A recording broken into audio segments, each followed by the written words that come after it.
Contente de vous retrouver ce matin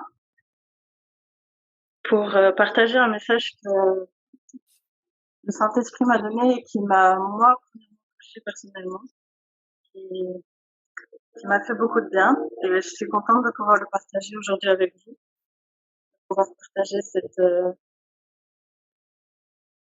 cette question que je vais nous poser aujourd'hui, mais surtout, du coup, la réponse à cette question. Cette question, c'est vraiment dans le prolongement de ce qu'on a vu ces derniers temps avec le message de l'apôtre sur être ou paraître et le message de la semaine dernière que nous a donné notre femme de Dieu Rachel, où on nous posait la question, sommes-nous heureux? La question que je nous pose aujourd'hui, c'est qui sommes-nous? Qui sommes-nous? Qui suis-je? Qui es-tu? Comment est-ce qu'on se définit? Comment est-ce qu'on se voit personnellement? Est-ce que je me définis en tant qu'épouse, en tant que mère? Est-ce que je me définis au travers de mon métier? Ou qu'est-ce qui fait que je suis moi, en fait? Parce que souvent dans la vie, il y a des moments où on fait cette introspection et on se dit, d'accord, comment est-ce que j'en suis arrivée là? Peut-être que à ce moment-là de ma vie, je ne pensais pas être au stade où j'en suis. Peut-être que je devais être plus loin, peut-être que je devais être ailleurs, peut-être que je ne suis pas en train de faire le ministère que Dieu m'a demandé, peut-être que je suis à un poste que Dieu ne m'a même pas demandé de faire. Comment ça se fait qu'on peut en arriver aussi loin et puis tout à coup se rendre compte qu'en fait on n'est pas ce qu'on pensait être, qu'on n'est pas ce que Dieu nous avait dit qu'on serait à ce moment-là. Et là on se dit mais qui suis-je? Est-ce que j'ai tout loupé? Est-ce que j'ai manqué quelque chose? J'ai dévié à un moment, je me suis pas rendu compte. C'est vraiment un moment où on regarde à l'intérieur de soi et on cherche à savoir quelle est notre identité profonde. On cherche à savoir ce qu'on doit faire de notre vie, ce qu'on doit être, ce qu'on doit chercher. Et cette question, qui sommes-nous? La réponse, on va la trouver dans le verset qui suit justement le message de Rachel de la semaine passée. C'est dans Matthieu 5, versets 13 à 16. Matthieu 5, versets 13 à 16. Si vous voulez ouvrir vos Bibles. C'est plusieurs versets que je ne vais pas lire tout d'un coup. Les deux choses qui m'intéressent, les deux phrases qui m'intéressent d'abord, c'est verset 13, vous êtes le sel de la terre. Et verset 14, vous êtes la lumière du monde. Ok, merci Seigneur Jésus. Je suis le sel, je suis la lumière. Qu'est-ce que ça veut dire tout ça? Pour avoir des réponses, on va s'intéresser en fait à notre petit moment scientifique. On va s'intéresser à la fabrication du sel, à sa récolte et à ses fonctions. La fabrication du sel, je ne sais pas si vous y avez déjà pensé, d'où vient le sel? Donc le sel, ça vient tout simplement de l'érosion des roches. Au fil du temps, avec l'eau des pluies, avec l'eau de la mer, la roche va s'effriter et va produire de la poussière, on va dire, qui va s'appeler alors le sel. Donc le sel se trouve essentiellement et seulement dans la mer, dans l'eau. Mais l'eau qui est sur la Terre est là depuis des milliards d'années. Donc en fait, tout le stock de sel que nous trouvons maintenant sur notre planète, ça a été fait au fil de milliards et de milliards d'années. Donc, on s'imagine déjà tout le temps qu'il a fallu pour avoir tout le sel sur Terre. Ça montre déjà qu'il y a une notion de patience dans le processus de fabrication et qu'il y a peut-être un processus de travail qui est long, l'érosion d'une roche, ça se fait pas du jour au lendemain, donc c'est long, c'est le contact de l'eau de la roche qui va se faire et qui va créer la poussière. Il y a peut-être aussi une notion un peu de douleur. On peut s'imaginer que ça puisse faire mal.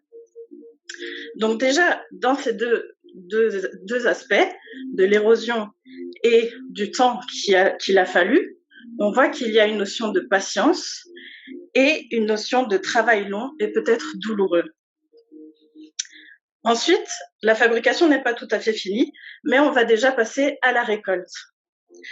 La récolte, en fait, se fait soit dans ce qu'on appelle des marais salants, soit dans les mines. Mais les mines, en fait, c'est là où il y avait l'eau qui a séché depuis, et du coup, il reste le sel qui était déjà produit à ce moment-là. Les marais salants, ce sont des structures humaines que l'homme a créées. C'est énorme, ça peut faire plusieurs dizaines d'hectares, et ça va récolter l'eau de la mer et le faire passer au travers de tout un processus pour en arriver à récolter le sel qu'on connaît de table. La provenance, comme je l'ai dit, c'est toujours la mer, donc ça vient toujours de l'eau. Et ça se fait essentiellement de mars à septembre. Pourquoi? Parce qu'en fait, on va avoir besoin que l'eau de la mer s'évapore pour récolter ensuite le sel. Donc, on a besoin de soleil et on a besoin aussi du vent qui va aussi favoriser l'évaporation de l'eau. Ça demande, avant de pouvoir procéder à tout ça, ça demande un grand nettoyage de printemps, comme on l'appelle, parce que pendant l'hiver, cette structure n'est pas utilisée puisqu'il n'y a pas assez de soleil. Donc, il va y avoir un grand nettoyage et puis tout au long du processus, il va y avoir un grand contrôle, un contrôle vraiment minutieux de la part de ceux qui travaillent dans ces structures. Donc, encore une fois, on voit que tout cet aspect du sel, il y a beaucoup de travail derrière, en fait, dans la fabrication, dans la récolte, et il y a beaucoup de contrôle dessus. Comment ça marche? Donc, en fait, l'eau de la mer va être récoltée dans des grands bassins, et puis, au fur et à mesure, elle va passer dans des plus petits bassins qu'on appelle des œillets ou des partellements. Le premier partellement, on va avoir l'eau qui va arriver, mais avec les poissons, avec les algues, avec des déchets. Donc, on va laisser là un petit peu décanter, tous les déchets vont tomber au fond, et puis, une fois que c'est fait, l'eau va passer au prochain partellement. Donc, il y a déjà une première étape de purification de tous les déchets. Et en même temps, vu qu'il y a toujours le soleil et le vent, l'eau commence déjà à s'évaporer. On passe ensuite au prochain partellement. Comme l'eau s'évapore, la concentration de sel dans l'eau va augmenter. Et pourquoi ça nous intéresse? Parce que c'est cette concentration-là qui va créer des cristaux qui vont permettre à des cristaux de se former. Sauf que certains cristaux ne sont pas comestibles, ce sont encore des impuretés. Donc, ils vont mesurer la concentration de l'eau parce que le sel va avoir besoin de la concentration maximale. Donc, les concentrations précédentes, ce sont seulement les impuretés qui vont se créer et tomber au fond pour permettre à l'eau de nouveau purifiée, de passer au prochain partellement, etc., etc. Donc, il y a vraiment un processus de purification très lent, très minutieux, et c'est très important cette concentration parce que si on laisse l'eau s'évaporer totalement d'un coup, le sel va se former avec beaucoup d'impuretés. Et donc, à ce moment-là, il va pas avoir le même pouvoir salant, il va pas avoir la même saveur. Et là, on revient à notre texte où on nous dit si le sel perd sa saveur, avec quoi la lui rendra-t-on? Là, c'est un premier élément qui nous dit comment le sel peut perdre de la saveur. C'est quand il est trop mélangé avec les impuretés, quand l'eau s'est évaporée trop vite et que le contrôle du processus n'a pas été assez minutieux. Et ce qui est intéressant du coup, c'est que le sel qui est dans les caves, dans les mines, souvent c'est ce sel-là dont l'eau s'est évaporée tout à coup et qui n'a pas pu se purifier totalement. Et ce sel-là est plus facilement utilisé sur les routes pour le déneigement que pour le sel alimentaire. Et on en vient maintenant à la concentration maximale. L'eau s'est purifiée le plus possible. Et ce que je vous ai pas dit avant, c'est que le sel qu'on trouve dans la mer, ce n'est pas encore la même forme que le sel qu'on a de table. Pourquoi? Parce que on a en fait le sodium d'un côté et le chlorure de l'autre. Ils ne sont pas encore ensemble, puisque le sel de table, c'est le chlorure de sodium. C'est les deux éléments qui se sont déjà assemblés. Alors, dans cette concentration maximum, c'est là que l'eau va être assez minime en quantité que pour permettre aux cristaux de chlorure de sodium de se former. sachant que la raison pour laquelle ils se forment, c'est que l'un a un électron en plus et l'autre a un électron en moins. Donc, ils vont bien s'emboîter, ils vont bien former un complexe ensemble. Et au travers de toute cette science, on va voir maintenant la minute poétique, métaphore, parce que si on veut voir, comprendre ce que ce processus veut dire pour nous, on peut dire que pour récolter du sel, il faut du soleil, comme on l'a dit, du vent qui va aider aussi à l'évaporation, cet assemblage du sodium et du chlorure et le travail de l'homme, puisque ce sont des structures gérées par l'homme. Et qu'est-ce que ça veut nous dire? Quelle est l'image qu'on peut y voir derrière? Tout simplement, le soleil, on peut y voir Dieu le Père. Le vent, on peut y voir le Saint-Esprit. L'assemblage du sodium et du chlorure, c'est comme Jésus qui a quelque chose à nous offrir et nous qui manquons d'un élément, et l'assemblage de Jésus et de nous qui va nous permettre le salut, qui va nous permettre de s'emboîter, de former un nouvel assemblage, un nouveau complexe, une nouvelle molécule, et l'homme, puisque dans ce procédé de récolte du sel, on peut y voir la grande mission, le fait de faire de tout le monde des disciples. On vient moissonner, en fait. Et ce qui est intéressant, c'est la fleur de sel, par exemple. C'est le sel le plus raffiné, le meilleur au niveau du goût, mais aussi au niveau de la composition. Et ce sel, il a besoin de beaucoup de vent pour se former, de beaucoup de Saint-Esprit, et il va se former au-dessus de l'eau, et puis il va être récolté d'une manière tout à fait spécifique. Ensuite, quand le sel s'est formé et que l'eau finit de s'évaporer, qui de nouveau c'est un processus très contrôlé, parce que ça doit se faire en septembre, quand il y a encore du soleil, mais pas trop de pluie. Donc c'est très spécifique le moment de la récolte. C'est adapté selon la météo chaque année. Et ce qui va rester, c'est ce qu'on appelle un gâteau de sel. Donc c'est vraiment une croûte de sel qu'on appelle gâteau de sel. Et alors, elle va être récoltée par d'énormes machines et puis ensuite va être encore nettoyée. Dans tout ce processus, il y a une grande menace, c'est la pluie. Parce que la pluie va venir faire le contraire de ce qu'on veut, il va dissoudre encore l'eau, il va encore augmenter la quantité d'eau par rapport à la quantité de sel. Et surtout, à ce dernier moment de moisson, puisque la croûte de sel, s'il pleut dessus, la récolte est fichue alors. Et ce qui est intéressant, c'est qu'en hébreu, le mot utilisé pour l'eau, dans Genèse 1, donc l'eau qu'il y avait déjà sur la terre, le déluge, etc., le mot hébreu, c'est mayim. Et mayim, ça veut aussi dire danger, violence ou chose transitoire. Qu'est-ce que ça nous dit? Ça nous parle quand même, on se dit d'accord, d'habitude l'eau c'est plutôt positif, la pluie c'est plutôt positif, la pluie est de bénédiction, mais là, dans ce contexte, ça parle de danger. Le danger qui peut nous empêcher de devenir sel, mais qui peut aussi, de l'état de sel, nous faire revenir en arrière. Pourquoi? Parce que comme on vient de le dire, pour que le cristaux se forme, il faut qu'il n'y ait pas d'eau. Mais si on remet le sel dans l'eau, les deux molécules vont de nouveau se séparer. Donc, c'est ce qu'on appelle la dissolution. Le sel va se dissoudre. Donc, si on reprend notre image de tout à l'heure, l'eau, le danger, peut faire que on se détache de Jésus.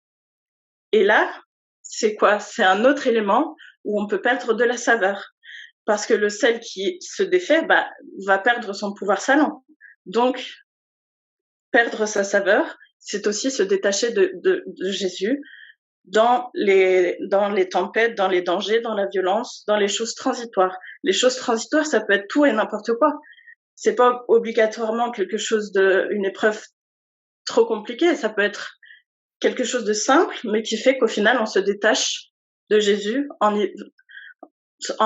faisant exprès ou pas, d'ailleurs, ça peut être inconscient. Et le fait de savoir ça, ça donne aussi une autre vision du déluge. parce que le déluge, c'était l'eau qui a envahi la terre. C'est l'eau qui fait que le sel se dissout, qu'on se sépare de Christ. Donc c'est une image forte au final quand on y pense de pourquoi Dieu a choisi le déluge pour faire un jugement sur la terre. Pour ce qui est des fonctions du sel, dans le grec, le mot pour sel, c'est halas. Et halas, quand on regarde la définition, c'est le sel qui assaisonne. Ça, on connaît assez bien cette fonction-là. Ça assaisonne les plats, ça va exhauster le goût des aliments, de tous les aliments qui vont aller avec le sel. Le sel était mis sur les offrandes que l'on faisait à Dieu. Ça, c'est encore une image forte qui va nous parler, parce que ça veut dire quoi? Si nous sommes le sel et que le sel était mis sur les offrandes, ça veut dire que c'est nous, c'est notre être qui devons être une offrande au Seigneur. Ensuite, ça fertilise les terres. Et on pense alors à la parabole du semeur, où les graines sont jetées dans les terres et vont pousser ou non. Nous avons un rôle où nous pouvons fertiliser les terres et les rendre encore plus accueillantes pour les graines. C'est symbole aussi de paix dans les accords. Quand il y a une entente, quand les gens vont se mettre d'accord, le sel est symbole de paix. D'ailleurs, parfois, ils s'échangeaient du sel lorsqu'ils faisaient des accords. Et enfin, ça représente la sagesse et la grâce dans les paroles, comme Paul le dit dans Colossiens 4:6. Mais aussi le sel, il sert, comme on l'a dit, à saler les routes aujourd'hui. Donc, ça protège les gens qui vont passer des intempéries. Ça permet que les gens ne glissent pas, ne se fassent pas mal. Ça a un rôle de protection. C'est aussi utilisé par les tanneurs et pour faire le plastique. Autrement dit, on le trouve vraiment presque partout. Il est très utile et si on le trouve partout, ça veut dire que nous, en tant que sel, on doit aussi nous trouver partout, quelle que soit la fonction, que ça soit pour le plastique, que ça soit pour le cuir, on a besoin de nous trouver partout. Autre chose qu'on peut se dire avec le sel, c'est à quoi sert un grain de sel? Quand on va faire des pâtes, quand on va mettre du sel dans l'eau, est-ce qu'on met un grain de sel dedans? Ou est-ce qu'on en met beaucoup? On en met plusieurs centaines, parce qu'on peut pas, c'est difficile de les compter. Quand on en met dans notre assiette, de nouveau, on en met plusieurs centaines. Quand on en met dans la route, ou peu importe ce qu'on fait avec, on a besoin d'une certaine quantité de sel. Qu'est-ce que ça veut dire? Si nous sommes un grain de sel, et que si moi je suis un grain de sel, que toi tu es un grain de sel, que l'autre est un autre grain de sel, ça veut dire que on doit travailler tous ensemble. On doit être tous de manière se mettre ensemble pour travailler, pour faire plus de saveur, plus de goût, plus d'effet. C'est vraiment, le sel ne peut pas travailler seul. Pour revenir à cette idée de perte de saveur, dans le grec, on dit moraino. Moraino ne veut pas seulement dire qu'un plat a un goût fade. Moraino veut dire être fou et agir follement. Donc, quand le sel perd sa saveur, en fait, il est fou. Il fait des choses qu'il n'est pas censé faire. Et on pense alors dans Matthieu 25 aux jeunes filles avec leur lampe qui attendent l'époux. Il y en a 5 qui étaient sages et il y en a 5 qui étaient insensées ou qui étaient folles. Pourquoi? Parce qu'elles n'étaient pas prêtes à recevoir, elles n'ont pas agi de manière à prévoir ce qui allait arriver. Et comme on l'a dit, ça se passe soit quand l'évaporation est précoce et que le sel prend trop d'impuretés, surtout que là, si il est mis en contact avec l'humidité, le sel fond et il reste vraiment que les saletés, les impuretés. Et la deuxième chose, c'est si le sel est mis vraiment dans l'eau, dans un verre d'eau par exemple, il va complètement se dissoudre et perdre sa saveur. Le deuxième élément que Dieu nous a dit, c'est que nous sommes la lumière du monde. Là encore, on va continuer sur le scientifique. Accrochez-vous, ça va aller. Et là, de nouveau, on trouve 2 aspects dans la lumière. il y a deux définitions ou deux réactions, c'est-à-dire qu'elle peut être soit considérée comme une onde, soit considérée comme une particule.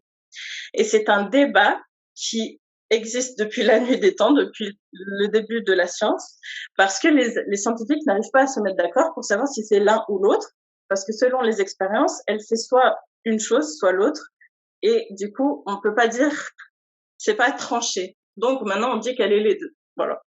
Et c'est intéressant de retrouver encore cette notion de dualité où on peut se dire que nous sommes nous avec Dieu, puisque qui est la première personne dont on parle de lumière? C'est Jésus. Dans Jean 1, on dit de Jésus qu'il est la lumière du monde. Et du coup, même plus tard, il dira que la lumière est pour encore un peu de temps avec nous et qu'après elle va partir. Mais pourquoi Paul dit que maintenant nous sommes aussi des lumières? Parce que nous avons reçu l'Esprit de Jésus en tant que Saint-Esprit. Donc lorsque nous sommes remplis du Saint-Esprit, nous devenons lumière à notre tour. Donc c'est nous avec le Saint-Esprit, avec Dieu. Comme nous l'avons vu d'ailleurs avec le sel, l'assemblage où on peut dire que Jésus est nous. Mais la lumière, c'est quoi? Quand on pense lumière, on pense ampoule, on pense le feu, mais en fait, la lumière, c'est pas ça. La lumière, ce n'est pas la source. La lumière, c'est le produit de la source. Ce n'est pas le feu en lui-même, c'est ce qu'il va dégager. C'est la lumière qu'il va dégager. La source, ça peut être soit le soleil pendant la journée, soit les lampes artificielles ou le feu, les bougies, etc. Quelle image on revoit encore à cet instant? C'est que la source, c'est Dieu. Et la lumière que nous sommes provient de Dieu. Pour cela, du coup, nous avons besoin d'une connexion. Si par exemple, comme le verset le dit, si on met une lampe sous un seau, il n'y aura plus de lumière parce qu'il n'y aura plus de connexion avec la source. Donc, non seulement nous provenons de la source que peut être Dieu, on peut voir en tant que Dieu, mais nous avons besoin de connexion pour être sa lumière. Les fonctions ou le comportement de la lumière, c'est que, premièrement, comme on le sait, ça va éclairer les ténèbres. Et on sait déjà que c'est une image très forte, puisque nous venons donner la lumière de Dieu aux gens qui sont dans les ténèbres. Ça, je pense qu'on le connaît tellement bien qu'il n'y a pas besoin de donner trop de détails.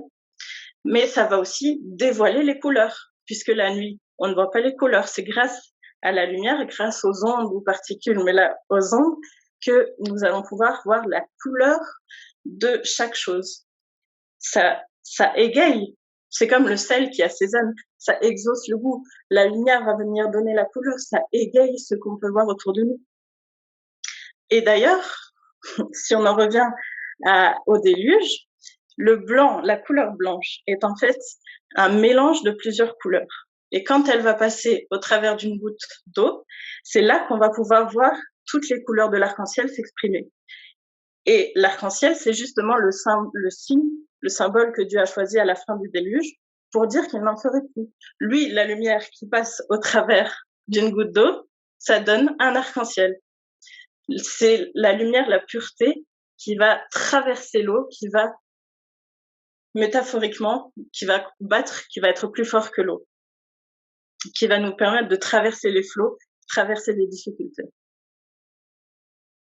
Ensuite, la lumière peut être soit diffuse, si on a une ampoule, si on a le soleil, si on se voit partout, soit dirigée avec un laser, avec une lampe torche.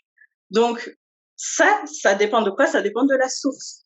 C'est la source qui va déterminer si, finalement, la direction que la lumière va prendre. Si elle est soit diffuse, soit dirigée. Donc, tout dépend de notre connexion à la source. Si on parle de nous-mêmes, c'est Dieu, la source, qui va nous diriger, qui va nous permettre d'aller là où il a prévu que nous allions. Et encore, la source ne fait pas qu'une onde de lumière ou qu'une particule de lumière. Ça fait tout un ensemble, tout un complexe de lumière. Et là, on peut même parler du corps du Christ, puisque finalement, ça symbolise aussi ça, c'est que tout l'ensemble de la lumière qui va rayonner de cette source, c'est tous ceux qui viennent de Dieu. Elle peut aussi, par contre, être déviée. Quand elle passe au travers de l'eau ou quand on met tout simplement notre main devant une source de chaleur, il va y avoir de l'ombre derrière. Ou dans l'eau, on sait que on va avoir l'impression que les objets sont tordus parce que les ondes de lumière sont déviées. Qu'est-ce que ça nous apprend, ça? C'est que parfois, on traverse des épreuves, comme ça peut être un objet, ça peut être un mur, ça peut être de l'eau. On va traverser une épreuve, mais la trajectoire peut être déviée. Et ce qui est important de savoir, c'est que même en sortant de ce milieu, l'onde va être de nouveau déviée. Donc, l'onde va être déviée 2 fois. Une fois dans l'eau, et puis en sortant de l'eau, elle va encore avoir une nouvelle trajectoire. On se posait la question du début, qui sommes-nous? Et parfois, on se rend compte qu'on n'est pas là où on était censé être. Là où on était censé arriver, on se demandait où on a pu dévier. Mais c'est là. Quand on traverse des épreuves, quand on traverse des situations dans la vie, quelles qu'elles soient, on peut être dévié, mais c'est tellement infime que parfois on ne s'en rend même pas compte. Mais à force de dévier, à force de dévier, à force de dévier, un jour on se retourne et on se dit, mais comment j'en suis arrivée là? C'est à force de petites déviations, si on n'y prête pas attention, si on ne se remet pas sur la voie que Dieu avait demandée, que Dieu avait tracée pour nous, on peut se retrouver bien loin de là où, de ce qu'il avait prévu pour nous. La lumière artificielle, on va utiliser une lampe ou une bougie, parce que là, on va se mettre au temps de Jésus, il n'y avait pas encore l'électricité, donc on parle de lampe ou de bougie. Ce qui brûle, du coup, c'est soit la bougie, soit l'huile qui était mise dans la lampe. On a besoin, évidemment, d'un contact avec le feu, d'une étincelle qui va allumer. Et on a besoin d'oxygène, parce que si on sait qu'une bougie, s'il n'y a pas d'oxygène, elle va s'éteindre toute seule. Là, de nouveau, on a notre métaphore. On a la bougie ou l'huile qui va brûler comme l'agneau immolé, qui brûle, qui se sacrifie pour nous. On a le contact avec le feu qui peut représenter Dieu, et l'oxygène, le Saint-Esprit, le vent, le Saint-Esprit. Et dans le verset que nous avons pris, que je vais relire, verset 15, il en est de même d'une lampe, si on l'allume, ce n'est pas pour la mettre sous une mesure à grains. Au contraire, on la fixe sur un pied de lampe pour qu'elle éclaire tous ceux qui sont dans la maison. Autrement dit, il y a aussi le travail de l'homme, puisque c'est l'homme qui va placer la lumière, là où on peut la voir. On peut choisir soit de cacher la lumière, soit de la montrer. Ça, c'est notre choix personnel en tant qu'homme. Parce que Dieu fait sa part, la bougie est allumée, la lampe est allumée, la source est disponible, mais c'est notre part, c'est notre responsabilité de soit la cacher, soit la montrer. Et on le voit bien d'ailleurs dans ce verset, la notion de rayonnement. Parce que la lumière, ce n'est pas la source de la lumière qui va aller toucher le mur, qui va aller toucher les personnes qui sont dans la pièce. C'est la lumière qui provient de la source. C'est son rayonnement qui va toucher chacun qui se trouve autour. La deuxième métaphore que je peux voir dans toute cette science, mais qui n'engage que moi, bien sûr, je ne prétends pas que ça soit biblique, c'est que la lumière blanche est un ensemble de toutes les couleurs, mais principalement ce qui suffit à faire du blanc, c'est la couleur bleue, la couleur rouge et la couleur jaune. Et alors, le bleu roi pour notre Dieu le Père, le rouge du sang de Jésus et le jaune du feu du Saint-Esprit. Là encore, même dans cette lumière blanche, même dans la pureté, on peut retrouver les trois éléments. Donc, on a appris beaucoup de choses aujourd'hui, mais on a besoin de savoir qu'est-ce qu'il faut retenir au final de tout ça. Quelle est réellement la réponse à notre question, qui sommes-nous? Le sel, comme on l'a vu, c'est non seulement un procédé très long, très dur, très contrôlé pour arriver à du sel que l'on a pour mettre dans nos assiettes, c'est un nouveau composé. C'est le fruit d'un grand travail, d'une réaction. Autrement dit, le sel, nous sommes le sel, nous sommes quoi? Une nouvelle création. C'est un nouvel assemblage, jusque dans sa structure chimique, elle est différente. Et nous sommes une nouvelle créature, comme il est dit dans 1 Corinthiens.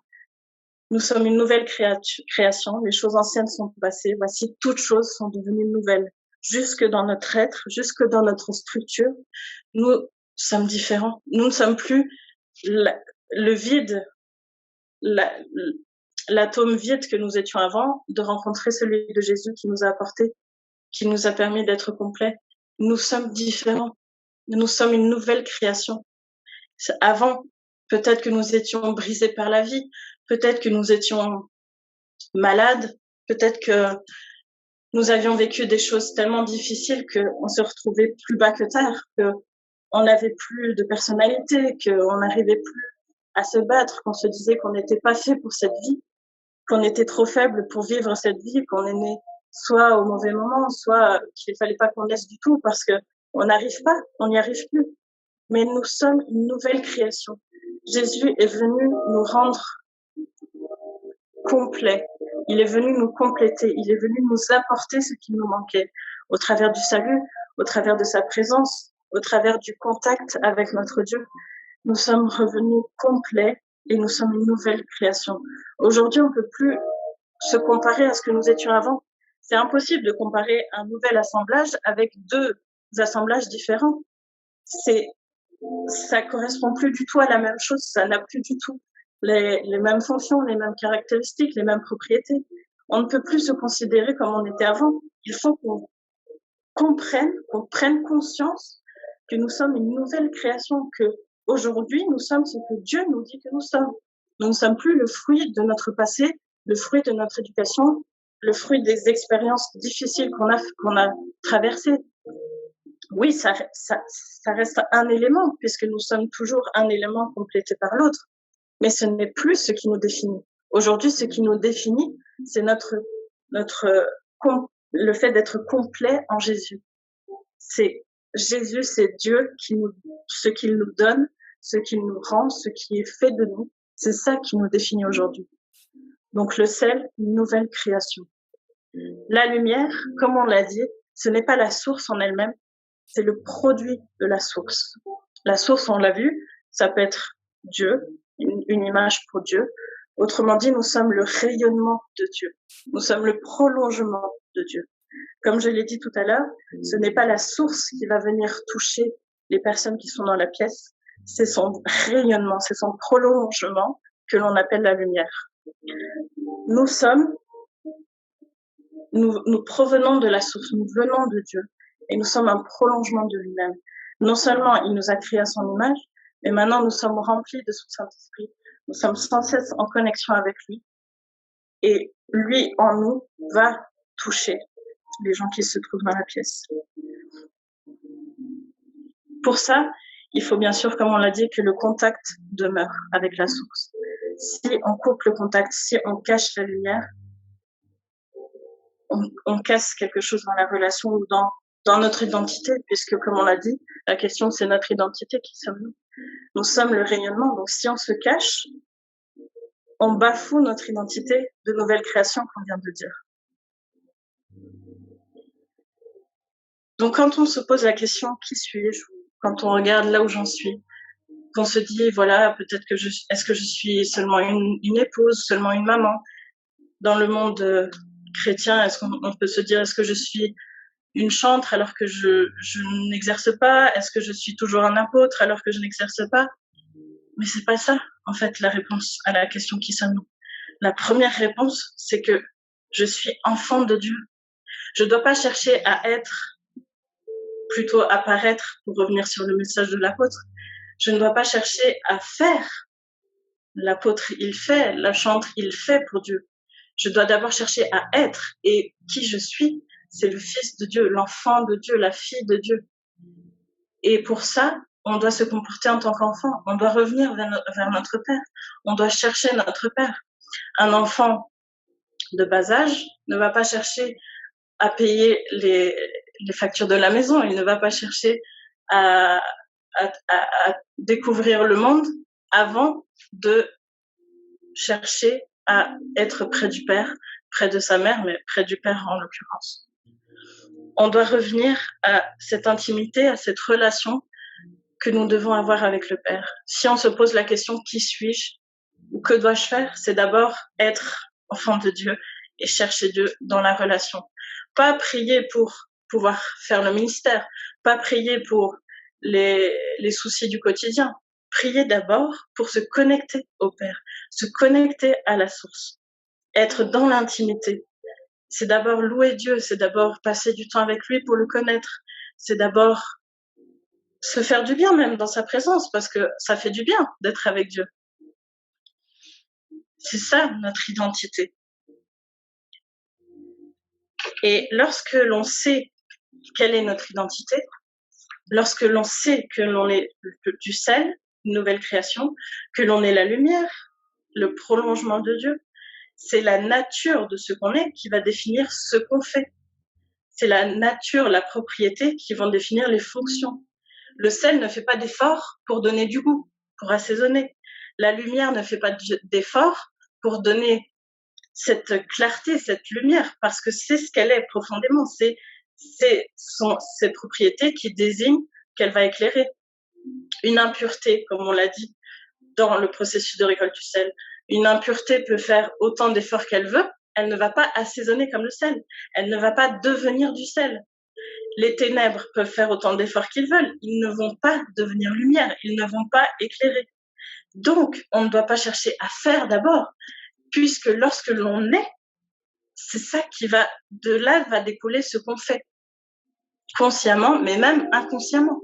Parce que dans le verset 16, la Bible nous dit « C'est ainsi que votre lumière doit briller devant tous les hommes pour qu'ils voient le bien que vous faites et qu'ils en attribuent la grâce, la gloire à votre Père céleste. » Mais comment quelqu'un qui ne croit pas en Dieu va pouvoir dire que ce que cette personne fait, je sais que ça vient de Dieu? Parce que lorsqu'on est, mais ça se voit, Dieu en nous, ça se voit. Peu importe ce que l'on fait, que l'on fasse exprès ou pas, ça se voit que c'est Dieu. Et c'est notre nature qui va témoigner pour nous. Ce n'est même pas le fait que les ténèbres sont chassées, c'est le fait de voir qui va déterminer que d'où nous venons, notre provenance. Et pour ça, il faut être extrêmement connecté à la source. Si la source change, la lumière va changer. Comme on l'a dit, elle peut être diffuse ou elle peut être dirigée. C'est la source qui détermine ce que nous sommes et ce que nous allons faire et ce que les autres vont voir. Merci Seigneur Dieu Tout-Puissant. Ce message, moi, personnellement, m'a beaucoup touchée parce que c'était effectivement la question que je me posais. Je me disais, mais qui suis-je? Je ne fais pas ce que je pensais faire. Je n'en suis pas là où je pensais être aujourd'hui. Est-ce que je suis toujours ce que Dieu m'avait dit alors que je ne le vois pas dans ma vie? Est-ce que je suis toujours, est-ce que j'ai toujours ce même ministère alors que je ne l'exerce pas aujourd'hui? Et le Saint-Esprit m'a dit, mais ça c'est la main, ça c'est l'action. Mais quand on cherche le cœur, ce que tu es, c'est l'enfant de Dieu. Ton identité, c'est d'être enfant de Dieu. Une nouvelle création, mon prolongement. Et ce que je dois d'abord chercher, c'est à être en intime connexion avec lui. Parce que c'est ça qui va découler sur tout ce que je fais et ce qui paraît dans ma vie. On en revient donc bien à ce message de être ou paraître. On cherche pas à paraître, on cherche pas à les fonctions qu'on doit avoir, on cherche à être au plus profond de nous, notre identité profonde, notre structure, notre propriété. Et ça, on peut seulement l'avoir en étant proche de la source. Pour finir, je vais finir sur une petite anecdote. De nouveau, qui n'engage que moi, bien sûr, de ma compréhension. quand on mesure l'intensité lumineuse, l'unité de mesure pour l'intensité lumineuse, ça s'appelle lux. Et si on voit lux en tant que trésor, si on se dit que le luxe, c'est le trésor, nous sommes le trésor pour les gens qui nous entourent. Nous sommes un trésor, nous illuminons, nous apportons un trésor, nous portons un trésor, nous sommes un trésor. Et c'est l'intensité lumineuse, ça veut dire que plus on est d'ondes de lumière, plus on est travaillant ensemble, plus les trésors vont être grands dans ce qu'on va apporter aux autres.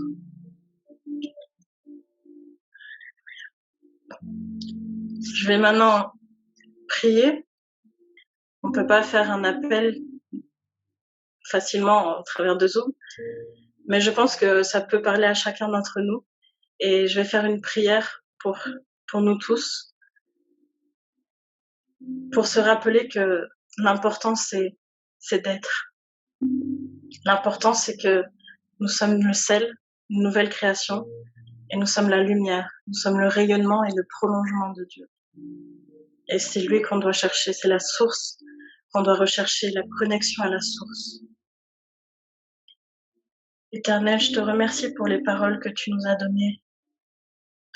Je te remercie parce que quand on se pose des questions, tu es là pour y répondre. Merci pour cette réponse. Merci parce que tu éclaires ce verset où tu nous dis que nous sommes le sel et nous sommes la lumière.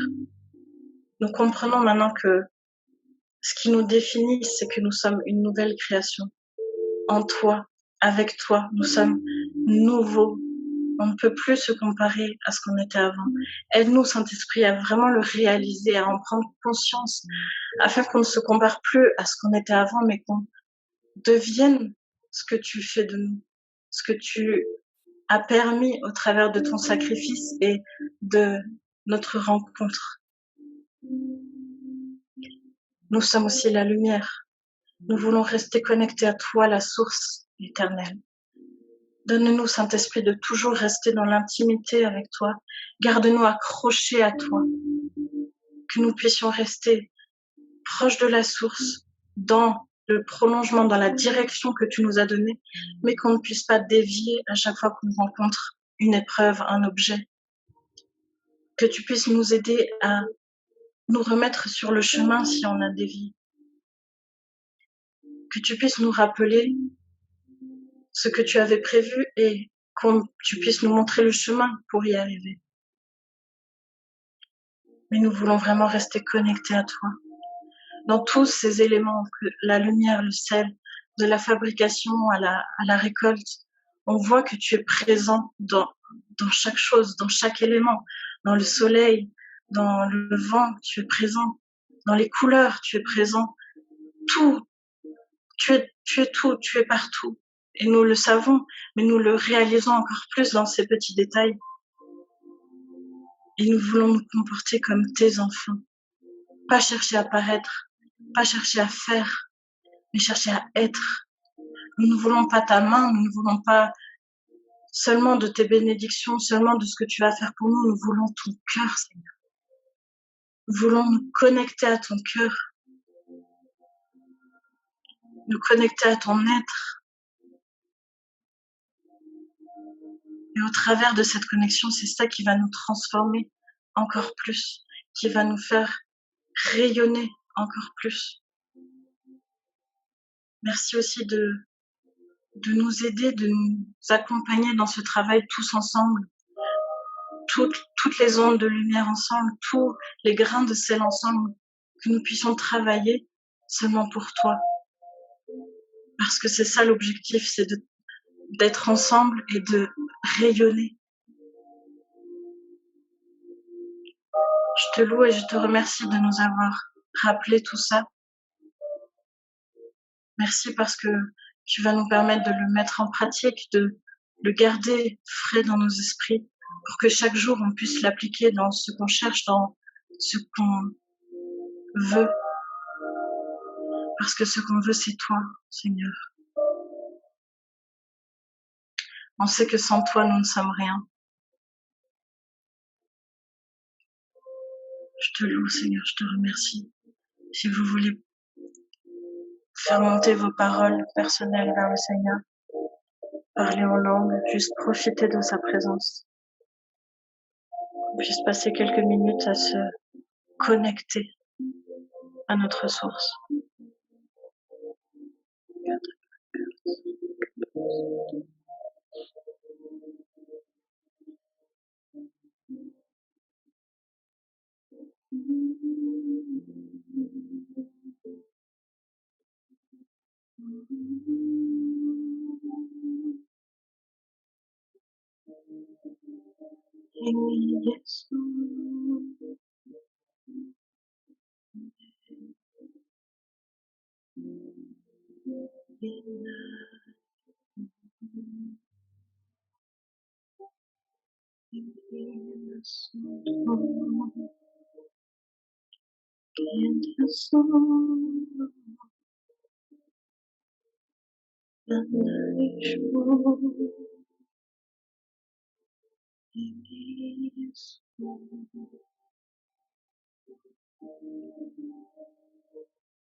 Que ça puisse vraiment rester dans nos cœurs et dans nos esprits cette semaine et tout au long de notre vie.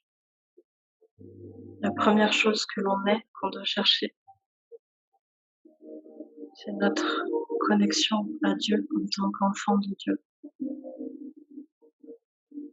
Et se rappeler que ce que nous sommes, c'est cette nouvelle création.